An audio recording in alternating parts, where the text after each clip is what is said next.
like even Carl Jung speaks about it. Like I heard Carl Jung talking about awakening, and he said that there's two different types of awakening. There's awakening that you do consciously on purpose, like we're doing now, and there's the unconscious awakening. And he said the unconscious awakening often comes when you find out your life is a lie, or that your partner has been lying or deceiving you, and you can't mentally form your life anymore. Like what you thought was your life isn't your life. Like the person that you knew was a complete lie. And this can often create an unconscious awakening, or ego death, he calls it. And this ego death can almost like drive the person insane that's not doing it consciously. So when somebody finds out that their whole life or a lot of their life has been a lie, it can often drive the mind insane, because the mind can't hold on to anything that it thought was the past. And what it does is it sort of like hotwires the mind. It like it can't tell its story of itself anymore. So there is a collapsing, and in that collapsing, it's normally a terrible emotional struggle, because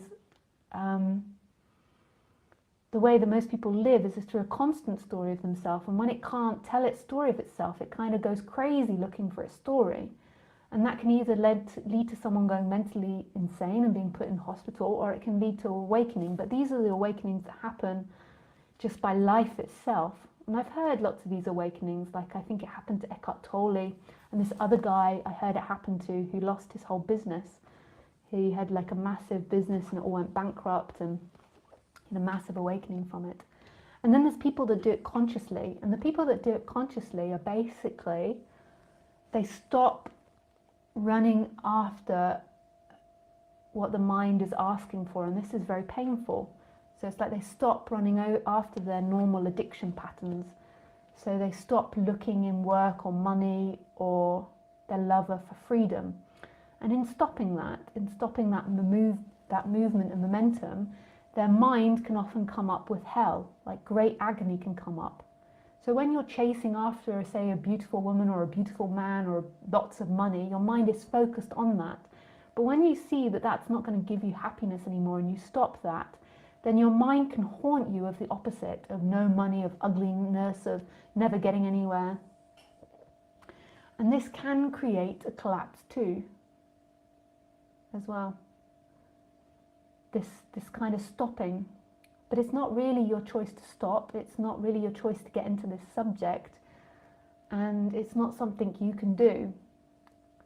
And it can be incredibly painful at times waking up, because for years and for generations, humans have been chasing the rainbow and addicted to chasing the rainbow, and stopping chasing the rainbow can create immense suffering, because a helplessness, a hopelessness, and heartache begins to come up.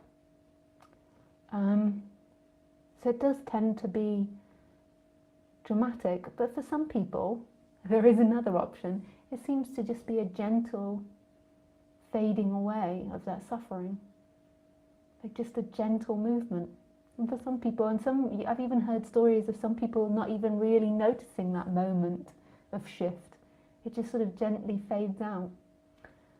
So mine tended to be the dramatic one. I had lots of mini awakenings, but I had to go through a lot of suffering. But I had had quite a lot of trauma to work through.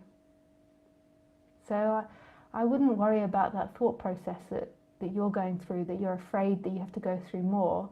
I would look at that thought process as what it is.